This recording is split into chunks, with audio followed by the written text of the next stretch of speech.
Mayotte, c'est compliqué. Mayotte, c'est compliqué de plein de points de vue, déjà sociétalement parlant. Ouais. Le gouvernement n'est pas aidant. Le gouvernement n'est pas aidant. On sait très bien que c'est un dom-tom qui n'est présent que pour des intérêts militaires et de renseignement. C'est une base d'écoute pour l'Afrique orientale. Là-bas, la santé mentale est en grande difficulté. Il n'y a quand même que 10 lits pour 300 000 habitants. 10 lits. 10 lits, ouais. On fait quoi avec 10 lits? On fait rien. C'est compliqué, c'est des villages amérindiens qui n'ont pas de voie d'accès terrestre. Et souvent, c'est qu'en hélico, en avion ou en pirogue. Et moi, j'ai déjà vu des évacuations sanitaires d'une dame qui s'était fait mordre du coup par un serpent. Et on la fout sur un matelas, un vieux matelas dans la pirogue. Et puis, il file une valise avec un téléphone satellite au piroguier. Et puis, on espère que ça tient. D'ailleurs, pour la petite anecdote, le SMUR, le SAMU de Guyane est le seul en France à se déplacer avec des gilets pare-balles. Il y a eu des règlements de compte, le SAMU est intervenu, a essayé de réanimer quelqu'un qui s'était fait tirer dessus. Et puis, en fait, il y a les assaillants qui sont revenus et qui ont mis en joue du coup les soignants et qui ont dit si vous le réanimez, on vous descend.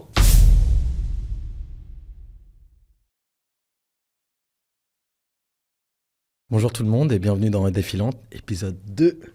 Comme j'ai déjà pu vous le dire, j'ai envie d'entendre vos histoires, de vous rencontrer, vous, personnes de tous les jours, mais surtout héros du quotidien.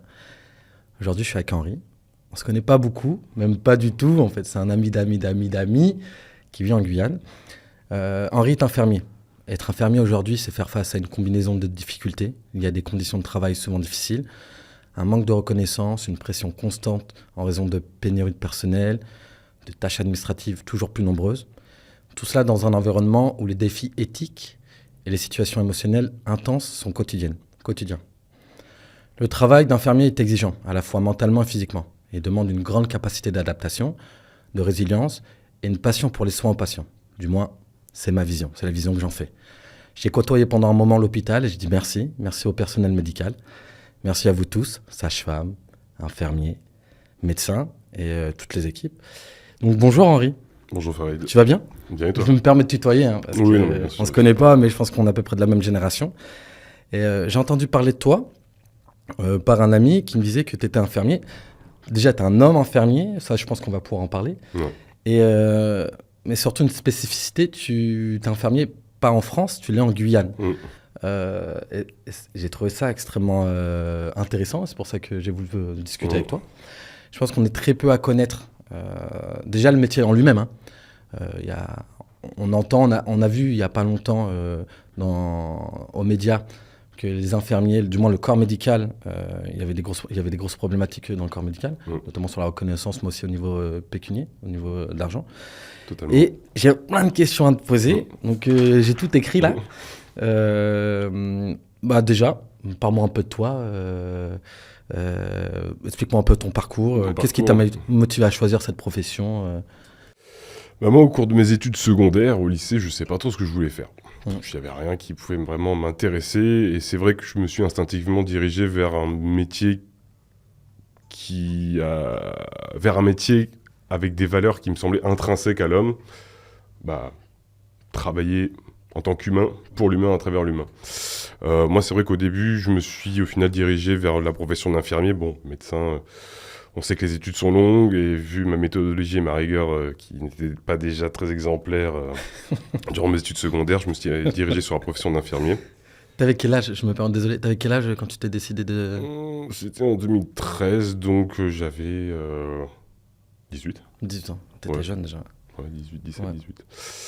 Et moi, au début, je voulais rentrer là-dedans, je voulais faire tout ce qui était un peu urgence, SAMU, tout ça. Quelque chose de dynamique et très spontané, quoi. Très dans la technique. Donc j'ai intégré l'Institut de formation en soins infirmiers de la Croix-Rouge, en région bordelaise. J'avais passé 2 concours, j'en ai eu qu'un du coup sur les 2. Et en fait, tout au long de mon parcours de la formation, qui dure 3 ans, on va dire j'ai plus fait un master, j'ai un peu... J'y connais vraiment rien. Ça a pris un peu de temps, on va dire. J'ai redoublé ma seconde année, puis après, j'ai fait une année de césure pour bosser dans un tout autre domaine, dans la restauration, pour me faire un peu de pépette et financer ma 3e année. Et puis voilà, après, je suis sorti en 2018. Du coup, j'ai fait une multitude de stages, on en fait une dizaine, 9 au total. Alors, je sais pas si ça a changé avec la nouvelle réforme. Parce que maintenant, c'est plus sur concours, ça passe par Parcoursup. Bon, on va pas parler de Parcoursup, hein. Voilà. Mais j'ai fait du coup une dizaine de stages, et durant ces stages, j'ai vite bifurqué sur une autre projection professionnelle qui était la santé mentale, la psychiatrie. Un stage qui a été un peu révélateur. D'accord. Et cette typologie de soins, elle me plaisait vachement parce qu'on était quand même dans un... On est quand même dans un domaine, dans une entité qui est très incomprise encore du grand public et qui est très inexplorée. On a des choses cliniquement qui sont pas palpables, donc c'est vrai que c'est très intéressant et c'est un grand terrain de jeu. Donc, C'est totalement connu. voilà. Quoi. Je vais pas te mentir. La seule fois où je vois des infirmiers, c'est quand j'ai des problèmes. Ouais. J'aime Souvent, quand d'avoir on des va voir problèmes. des soignants, c'est pas pour le plaisir. Et t'aimes ce que tu fais à l'heure actuelle? Ouais, j'aime ce que je fais. Bah après, moi j'ai pas mal crapahuté, fait des sauts de puce sur les postes que j'ai pris. Ouais. J'ai commencé par bosser pendant 3 mois sur 2 associations de soins à domicile. C'est quelque chose qui m'avait beaucoup plu aussi, le soin à domicile, où vraiment le soin se passe dans la sphère intime du patient et c'est complètement différent. Et j'ai adoré ça. Donc j'ai fait 3 mois dans 2 assos et ensuite j'ai quitté la métropole Ok. jusqu'à présent définitivement. Pour pouvoir porter ce genre de chemise ou, tous Pour les- pouvoir porter ce genre de chemise. Moi exactement. j'adore. Moi je te jure j'adore. Donc, ok. Et parce que déjà, bon, la reconnaissance de la profession sur le papier en métropole, bah, Déjà normal. Ouais. c'est Classiquement. compliqué. J'adore mon métier, mais bon, il y a des choses qui ont des limites. Et même la vie en général en métropole, je sais pas, il y a quelque chose que je trouve trop anxiogène ici. Les gens sont tendus. Je Et pourquoi la voulais voir autre chose. Guyane? La Guyane, parce qu'en Alors, soi, j'ai commencé par Mayotte. T'as commencé. J'ai postulé à la Réunion à Mayotte. J'ai eu une réponse rapidement. J'ai pris mon sac à dos et puis basta. Je suis Ok. parti. Voilà. Mayotte, c'est compliqué aussi. Hein. Mayotte, c'est compliqué. Mayotte, c'est compliqué de plein de points de vue, déjà sociétalement parlant. Ouais. Le gouvernement n'est pas aidant. Le gouvernement n'est pas aidant. On sait très bien que c'est un dom-tom qui n'est présent que pour des intérêts Militaire. militaires Ouais, je et pense de aussi, ouais. renseignement.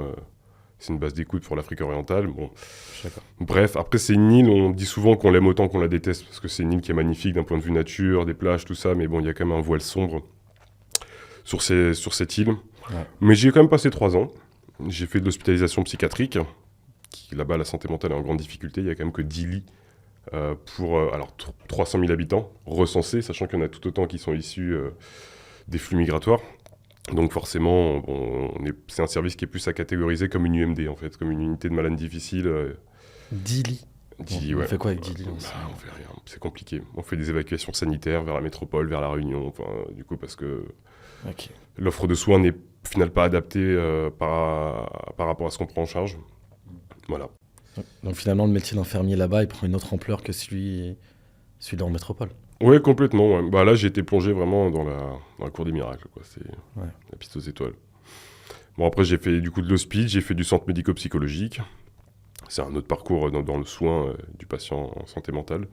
Et ensuite, j'ai fait du libéral, je me suis mis à mon compte pendant quelques mois. D'accord, ok. C'était pendant la période Covid, donc c'est vrai que ça a été assez intense et très intéressant.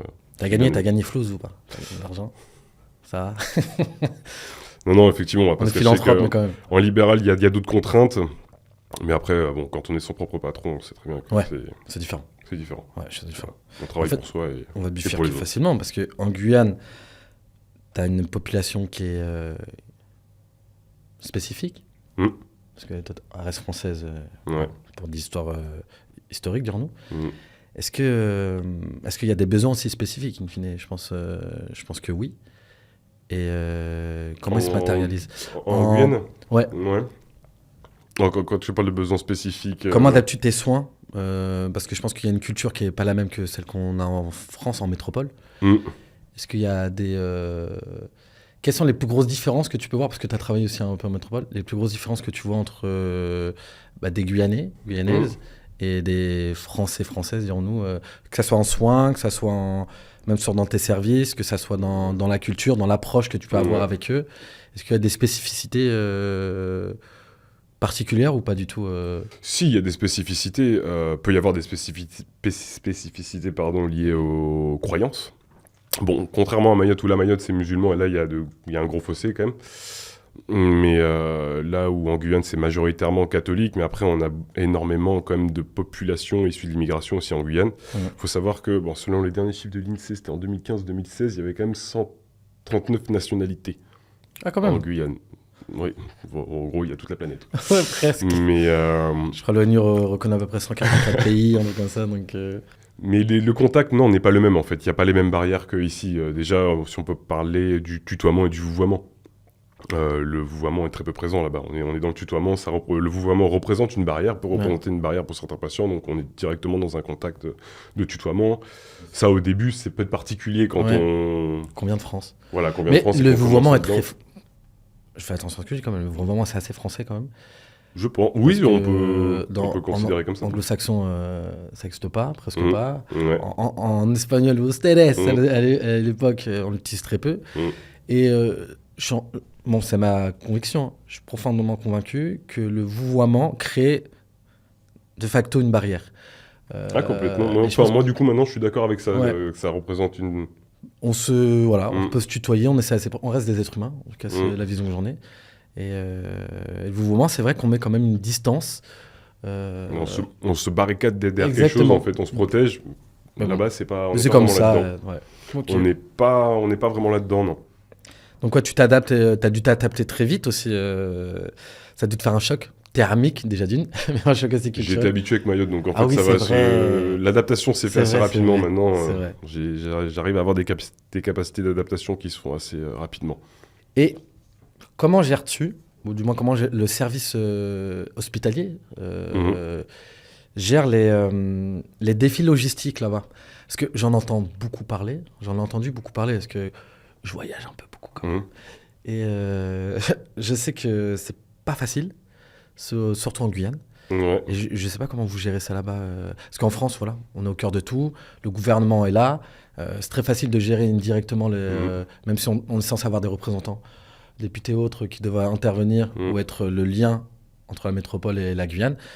Mais logistiquement parlant, est-ce que vous rencontrez des difficultés? Oui, il y a des difficultés qui sont surmontables par divers mécanismes. Mais moi, je vais prendre l'exemple du coup en Guyane, il y a énormément de communes isolées. Okay. En fait, le territoire de la Guyane est délimité par des fleuves. C'est quand même assez énorme en termes de superficie. Bon, je ne saurais pas le dire précisément, mais c'est déjà un des plus grands départements de France en termes de superficie. 97% du territoire, c'est de la forêt équatoriale. Et ces communes isolées, en fait, elles sont vraiment au milieu de tout. La plupart, c'est des villages amérindiens qui n'ont pas de voie d'accès terrestre. Et souvent, c'est qu'en hélico, en avion ou en pirogue. Donc, c'est vrai que moi, régulièrement, maintenant, je suis un petit peu affilié à une commune, là où je travaille actuellement, où on se déplace de temps en temps. Et c'est vrai que pour s'y rendre, parfois, c'est compliqué, parce que du coup, on travaille avec des acteurs locaux dans la médiation sociale, qui nous mettent à disposition une pirogue pour pouvoir faire des visites à domicile, pour pouvoir se déplacer, parce que les villages, ils sont assez fragmentés sur plusieurs petits îlets en fait tout le long du fleuve, donc il faut se déplacer en pirogue, donc il faut qu'on achemine un bidon d'essence avec nous. C'est une vraie logistique. Parfois quand dans les centres, dans ce qu'on appelle les CDPS, c'est les centres de soins de proximité, c'est les centres délocalisés. Parfois, l'offre de soins, elle est assez limitée et quand il y a des grosses complications, il faut faire des évacuations sanitaires. Donc, parfois, il n'y a pas d'hélicoptère disponible. Donc, il faut les envoyer en pirogue et puis parfois, ça peut être 7 heures, ça peut être 2 jours de pirogue selon les communes. Ah, tu pars en déplacement, quoi. Ouais. Et moi, j'ai déjà vu des évacuations sanitaires d'une dame qui s'était fait mordre du coup par un serpent et on la fout sur un matelas... un vieux matelas dans la pirogue et puis il file une valise avec un téléphone satellite au piroguier et puis on espère que ça tiendra jusqu'à l'endroit, jusqu'au village où après être prise en charge de manière terrestre ou... Tu dois relativiser quand tu reviens à chaque fois ici. Tu fais, la vie est belle. Ah oui, elle est différente, pas forcément belle parce que je pense que c'est subjectif. C'est d'autres conditions aussi. Parce que même les infrastructures, on peut en parler, je pense, mais... il y a des conditions climatiques aussi là-bas qui sont assez délétères, je veux dire, pour les infrastructures. On est dans un climat quand même assez tropical, très chaud, très humide. Donc c'est vrai que les infrastructures... peuvent se détériorer assez rapidement. La restauration de tout ça, c'est un certain coût. Et quand c'est dans des communes isolées aussi, c'est l'acheminement de toutes les matières premières, de toute la main-d'œuvre. C'est un certain coût, ouais. Je pense que... Après, c'est encore ma vision. Moi, je mettrais tout mon argent dans l'éducation et dans les hôpitaux. Mais après, c'est... moi, je suis d'accord. Et l'éducation aussi. L'un va avec l'autre. Il y a beaucoup de choses à réformer aussi au niveau d'éducation, qui, je trouve, n'est plus assez compétitive, qui n'a pas évolué, en fait, avec son temps. Non. Alors que c'est un autre sujet. On va même pas en parler, on va pas dériver. On va rentrer dans un délire. Les gens vont me fustiger. Non, merci. Et est-ce qu'il y a... Parce que j'y réfléchissais hier soir. Je t'en ai pas parlé au préalable. Est-ce qu'il y a des pathologies... différentes, spécifiques, qui peut avoir un Guyane qui n'a pas en France ou autre. parce que je sais, dans certaines îles, il y a beaucoup de... L'alcool est énormément présent, donc c'est une forme de pathologie pour eux, mais qui sont obligés de gérer. Est-ce qu'en Guyane, il y a des pathologies spécifiques que tu as pu rencontrer Oui, bon, je me suis fait un petit listing parce qu'en fait, il y en a énormément. Bon, j'ai fait un petit listing, on va dire, des communes qui pourraient être connues du grand public. Ok. Mais c'est vrai qu'il y a pas mal de spécificités en termes de pathologie. Bah, il y a le paludisme, la dengue, Zika, chikungunya, leishmaniose, le saturnisme, lié à l'intoxication au plomb, Ok, le ce mercure. que j'allais dire, je ne sais pas ce que c'est. Bah, c'est lié, en gros, il y a énormément d'orpaillage illégal sur Ok. les fleuves. Donc du coup, ils se servent du mercure pour agglomérer l'or, Ouais, je vois pas trop le totalement. procédé, et en fait, ils déversent tout après dans les fleuves. Et les gens, la plupart, surtout des communes isolées, bah, vivent de la pêche et mangent des poissons qui sont souvent intoxiqués par mercure. La chasse, ils font beaucoup de chasse, avec le plomb aussi, qui sont pas forcément des plombs qui sont achetés pas forcément en France et qui sont pas aux mêmes normes. Ouais, il n'y a pas le même Et nom. du coup, voilà, il y a beaucoup d'intoxication, il y a beaucoup de conséquences derrière à ça. Physiologiquement parlant, et c'est ce qu'on appelle le saturnisme du coup. Ok. Voilà. La lèpre, la fièvre jaune, le VIH, c'est un des départements français quand même où il y a le plus gros taux de VIH. Ah ouais. Ouais. Et la transmission, elle se fait elle est sexuelle ou elle est par la drogue? Est-ce qu'on sait qu'il y a différents types de transmission Les deux. Ok. Majoritairement sexuellement, surtout c'est là où il y a un gros problème aussi d'éducation sexuelle Ouais. là-bas. Il y a, en dehors de l'éducation, il y a aussi... L'accès à L'accès- la contraception, Ouais, c'est ça. surtout. Exactement. Ouais. Parce que ça coûte cher. Déjà pour nous en France, je sais, je vous le dis au cas où, s'il y en a qui ne sont pas au courant, quand on va chez le médecin traitant, il peut nous donner une ordonnance et aller directement en pharmacie et récupérer des boîtes de capotes, de préservatifs, et c'est gratuit. Mais Voilà, ça c'est pour les mecs parce qu'on a une responsabilité à en avoir chez nous. je crois que notre cher Macron, il a dit, je sais plus si c'est à partir depuis le mois de janvier, mais maintenant il y a, je crois, une certaine dotation gratuite en pharmacie pour les moins de tel âge. Je ne saurais Ouais, pas je sais redire pas. précisément, mais maintenant, bon, Moi, je sais qu'il y a ils personne essayent déjà qui d'évoluer force, vers mais- quelque chose ouais, je vois. Bah, il serait temps, j'ai envie de te dire. Ouais. qui a une facilité d'accès quand même à ça. Quoi. Waouh. Et ouais, d'accord, qu'il y a Voilà. du VIH. VIH, papillonite aussi, qui est en gros une affection cutanée liée à des papillons de nuit, souvent, qui ont une espèce de poudre sur les ailes, qui se dépose sur les vêtements quand on les fait sécher dehors. Et Tu puis commences ça à me fait- faire peur parce que je vais aller ça en fait- Guyane. Parce que j'ai Mais envie non. de- Non, je rigole. La peur n'évite pas le danger, déjà d'une. Oui, Mais c'est ça, ouais. complètement. Et puis il faut vivre. Hein. Sinon, Il on faut va pas vivre. vivre de peur. Les Et- pathologies obstétricales aussi, puisque Répète. c'est pathologies obstétricales liées aux nouveau-nés, aux accouchements, D'accord, ok. tout ça, parce qu'on est quand même dans la deuxième plus grande maternité de France après Mayotte. Ok. Donc forcément, par proportion, ça augmente le taux de pathologie. Après, ce qu'on peut rencontrer de différent aussi en termes de situation d'urgence, là-bas, il y a les morsures de serpents, les piqûres de scorpions. Tu t'es déjà fait piquer ou mordre Alors, les guêpes, moi là-bas, c'est spécialiste pour me faire piquer par les guêpes, surtout que les guêpes, il y en a tout un tas de variétés, on se croirait dans Avatar parfois. Ah. Mais non, en vérité, Ok, les vas-y. décès par morsure de serpent et piqûres de scorpions, parce que j'ai fait la formation en soins d'urgence là-bas, je ne saurais plus ressortir les chiffres, mais sur 10 ans, enfin c'est ridicule. C'est un- Oui, les gens c'est pas seront aussi représentatif, une représentation, il y a au final, il y a une très faible proportion de serpents venimeux par rapport à tout ce qu'il y a, il y en a beaucoup, mais il y en a très faiblement venimeux. Et les plaies par balles, parce que malheureusement là-bas, Ça tire facile. Hein. ça tire facile entre l'orpaillage illégal, le trafic de drogue, la cocaïne est très présente, on est à proximité des pays de production. Et d'ailleurs, pour la petite anecdote, le SMUR, le SAMU de Guyane est le seul en France à se déplacer avec des gilets pare-balles. Excellent. Ouais. Excellent, j'en sais rien. Dans la mais- voiture, depuis qu'il y a eu effectivement certaines situations assez compliquées où il y a eu des règlements de compte, le SAMU est intervenu, a essayé de réanimer quelqu'un qui s'était fait tirer dessus. Et puis en fait, il y a les assaillants qui sont revenus et qui ont Ouais, mis en je- joue du coup les soignants et qui ont dit si vous le réanimez, on vous descend. Non. Voilà. Puis il y a déjà eu aussi quelques t'as- quelques interventions où il y a des balles qui ont un peu fusé. Enfin, bon, Donc t'as déjà fait face à la mort en soi.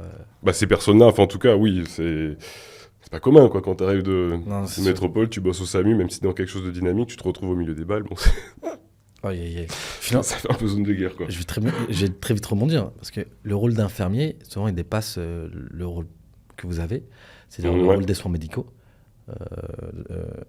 Donc, il implique aussi des fortes dimensions humaines, j'imagine. Mhm. Et comment dire ça? Comment arrives-tu à établir des relations avec des citoyens qui sont totalement différents de toi? Parce que Mhm. t'es un homme blanc Ouais. en Guyane. Je pense que la majorité n'est pas blanche, je ne pense Mhm. pas. De culture, tu viens de la métropole, Ouais. donc je suis guyanais, je suis pas guyanais, mais j'imagine qu'il peut y avoir déjà une fracture entre le monde du connu et de l'inconnu, homme blanc de la métropole, donc il n'y a absolument rien à voir. Ouais. Est-ce que tu arrives à tisser des liens où c'est compliqué pour toi? En plus, tu es un homme aussi, un infirmier. Tu as tout ce qu'il faut pour... tu es l'archétype même, finalement, parfois de ce que les gens ne veulent pas forcément voir. Ou peut-être l'inverse, j'en sais rien. Peut-être ils ont peut-être plus confiance en toi, parce que tu viens de la métropole et tu es un homme blanc. J'en sais rien. Je te pose cette question de savoir si tu as des difficultés ou... Le fait d'être un homme, j'ai pas l'impression, m'a jamais, disons, porté préjudice dans ma profession. Au contraire, j'ai l'impression que parfois c'est beaucoup mieux accepté. Ah ouais? Enfin, qu'il y a un contact qui peut être plus facile avec certains usagers. Mais après, moi, dans le tissage des relations de confiance, pour prendre l'exemple du poste actuel que j'occupe, parce que je travaille maintenant dans un centre ressources prévention suicide. Ok. Il a deux dimensions, enfin ça a deux facettes, parce qu'on a du recontact post-hospitalier pour ceux qui ont fait des tentatives de suicide. C'est le dispositif Vigilance, qui est peut-être connu de certaines personnes, qui est assez connu, c'est un dispositif national. Où là, tout se fait par téléphone, donc c'est différent. C'est un peu plus compliqué de tisser une relation de confiance. Pour moi, j'essaie plus d'adopter la posture du mec qui prend juste des nouvelles et qui se tient à la disposition des personnes si jamais elles ont un souci. Ouais. On essaie juste d'aller dans le bon sens des gens. Et l'autre facette, c'est dans le contact face-to-face quand on se déplace en tant qu'équipe mobile. Donc notamment, c'est surtout sur les communes isolées, où là, la relation de confiance, effectivement, elle est très compliquée à tisser. Ils nous le disent, les personnes sur place, enfin les habitants. Par exemple, qu'ils en ont marre de voir passer les grands cols blancs de l'ARS pour faire leur relevé statistique, se barrer et puis ne plus jamais les revoir. Ouais. Donc nous, durant la première mission, c'était compliqué, hein. On n'arrivait pas à s'intégrer. Et après, au bout de la deuxième mission, quand on est revenu, parce qu'on nous a dit « Ouais, mais nous, on aimerait revoir les mêmes personnes. » On est revenu en deuxième mission. Puis là, après, c'est plus simple. Du coup, les gens, ils voient qu'on leur porte une considération.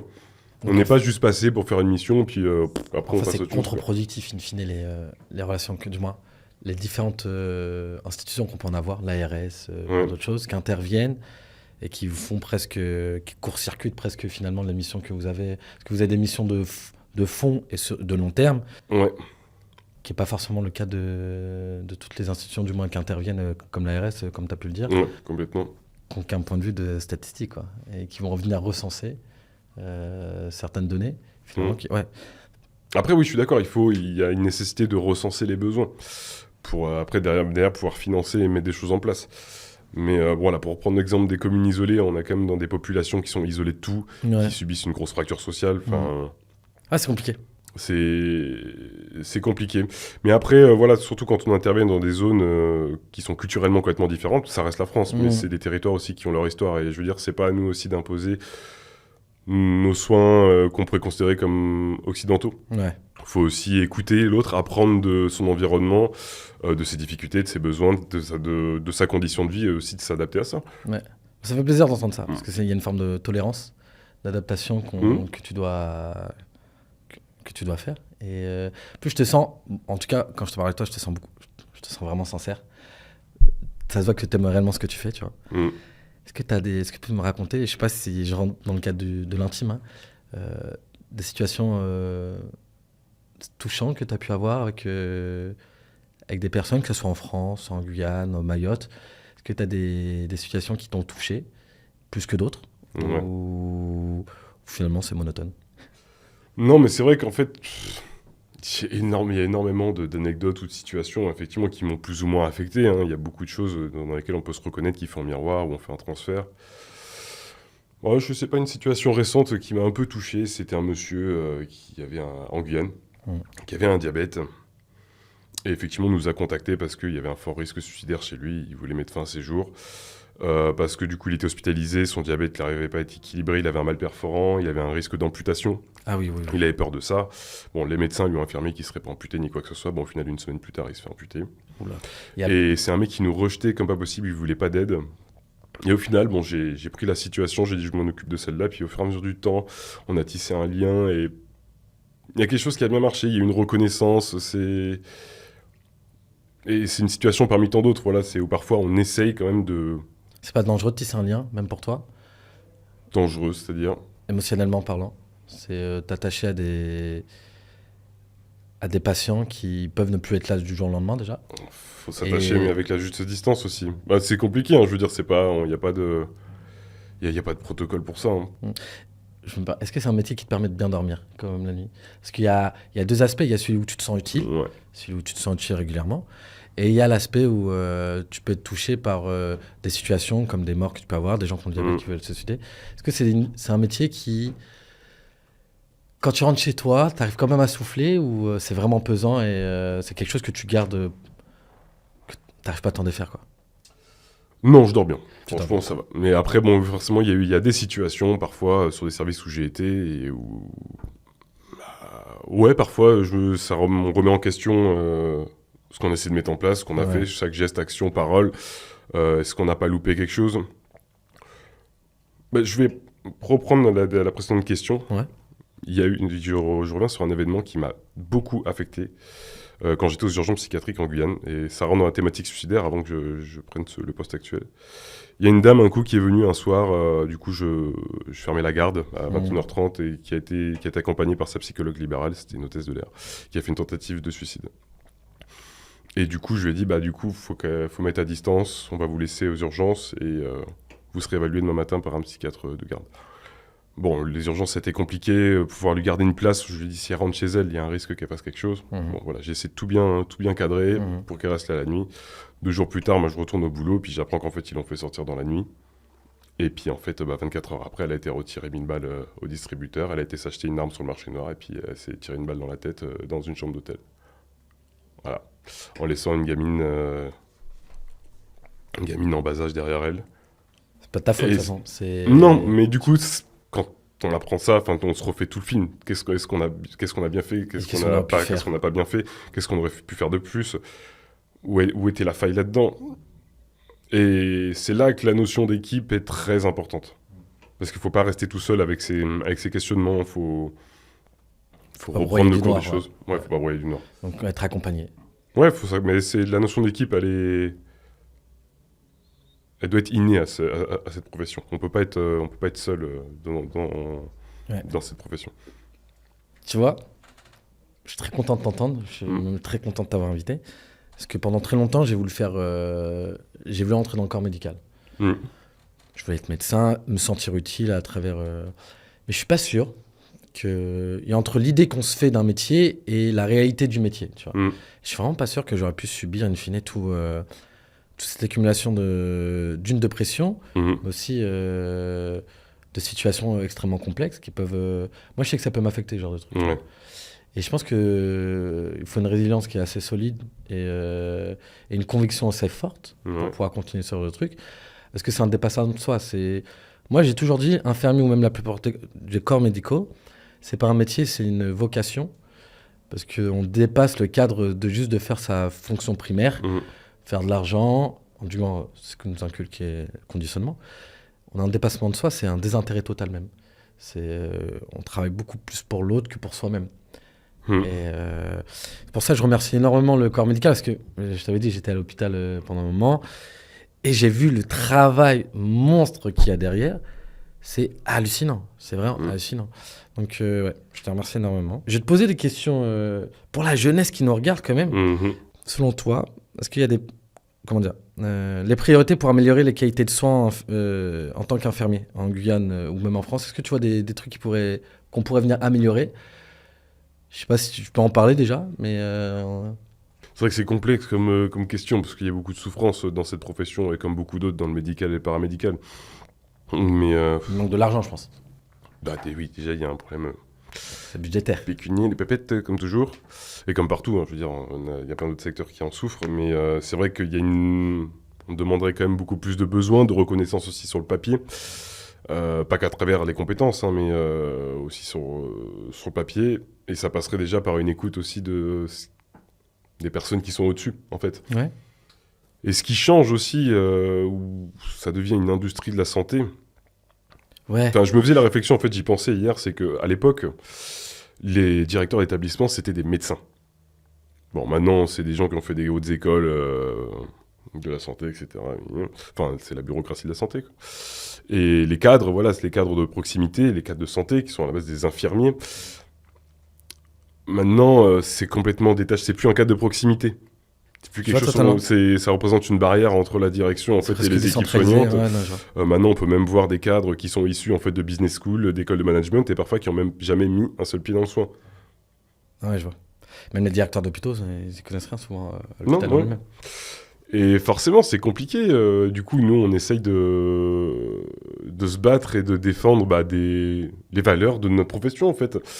Et parfois, on y met tellement d'énergie. Enfin, on aimerait bien mettre cette énergie dans autre chose. Dans autre chose, ouais. Donc, ouais, parfois, c'est épuisant je sais pas, par exemple, juste demander d'avoir au moins un téléphone portable. Non, mais je prends l'exemple, par exemple, de notre équipe mobile. Où ça fait 4 ans qu'il y a un téléphone portable qui est demandé. Un téléphone portable. Je vais vous l'envoyer, moi, si ça continue. Donc, Non, mais c'est quand même c'est assez grave. fou. Hein. Et pourtant, je veux dire, voilà, on a quand même notre psychiatre coordinateur. Enfin, on a des appuis au sein de notre service. On essaye de... Mais il y a des choses comme ça où on galère à les avoir, des choses vraiment banales. Mm. Tu vois, juste aussi, on est une cellule d'écoute, du coup, comme on est un dispositif de recontact hospitalier. Mm. Avoir des casques. Ah, vous savez pas? Non. C'est le BA. Du coup, t'as une main, t'as tes 2 écrans devant, t'as main sur le clavier, tu dois faire 50 000 trucs en même temps. C'est génial. Hein. Ouais. Donc, il y a plein de difficultés comme ça. Ouais, qui Des aide petits pas, trucs. ouais. Et souvent, c'est plus exacerbé aussi dans les dom-toms, ces difficultés. Parce que c'est tellement loin de nous. Ouais. Mm. Que c'est un peu la douleur de proximité. Mais c'est ça. Tellement loin Mm. que finalement, c'est pas qu'on se sent pas investi. Déjà, on l'est pas, je pense. Parce qu'on n'est pas plus informé que ça. Mm. Et on l'est réellement que quand. Déjà, les médias, je regarde pas trop les médias. Quand Faut il se passe éviter. aujourd'hui, voilà, tu vois, Mayotte, en Guyane et tout. Mm. On est informé vraiment quand il y a. Quand ça implose. Ouais. Et quand ça Mm. implose, c'est déjà presque trop tard. Mm. Donc, ouais. Là, tu repars bientôt en plus. Bah oui, dans 72 heures, j'ai les 72 heures, tu j'ai les repars. pieds là-bas. Ouais. Ah ouais, limite, t'es venu pour moi, ça fait plaisir.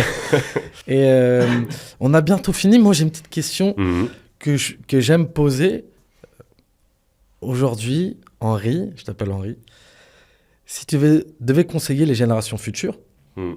parce que je pense que c'est un métier que beaucoup de gens aimeraient faire, je pense qu'il faut continuer à promouvoir ce genre de métier, que ce soit infirmier ou infirmier militaire, plein d'autres.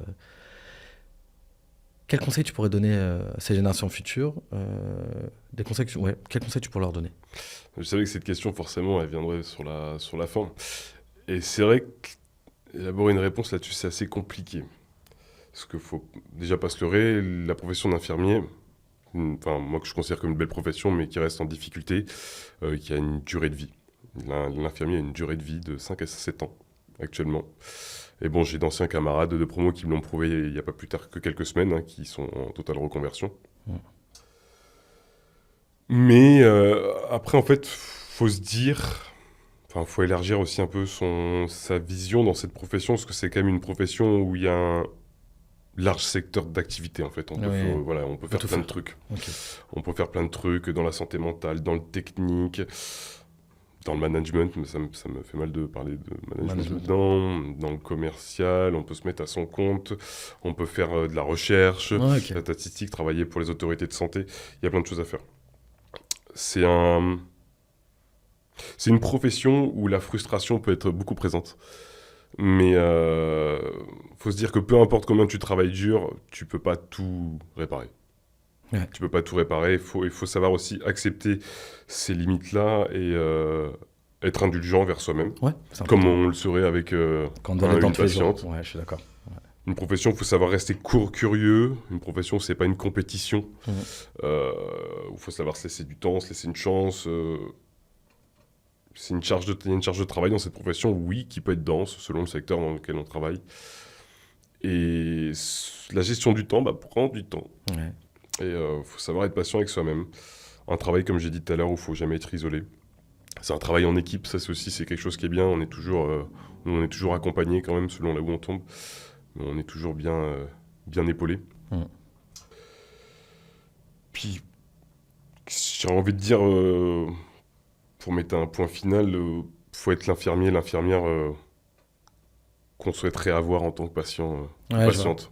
Et que c'est un métier où on a une position qui est importante et que ce travail-là est essentiel. Je te remercie beaucoup, Henri. Voilà. Je vous remercie de nous avoir écoutés. J'étais avec Henri et Voilà, c'est exactement pourquoi j'ai voulu commencer à faire ce genre de petits small talk. C'est pareil avec des gens que j'ai pas l'habitude de parler, de les écouter, d'écouter leurs métiers qui sont très connus, finalement connus dans la majorité, mais très peu connus parce que qui aurait cru qu'il y avait autant de complications à faire infirmier. Et donc, tu rejoins ce que je pensais profondément. Personne de tous les jours, mais surtout héros du quotidien. Et je te remercie énormément de t'avoir dévoilé. Parce que je pense que c'est pas facile non plus. C'est pas un exercice facile, hein, ce genre de choses. J'espère te revoir bientôt. Déjà, quand tu reviendras en Guyane, tu peux venir me voir tous les jours. Et si vous avez des questions... T'es le bienvenu. Ah, je vais venir, c'est bon. Donc, je vais disparaître pendant un moment, sachez-le. Et merci beaucoup, Henri. Merci à toi, Farid.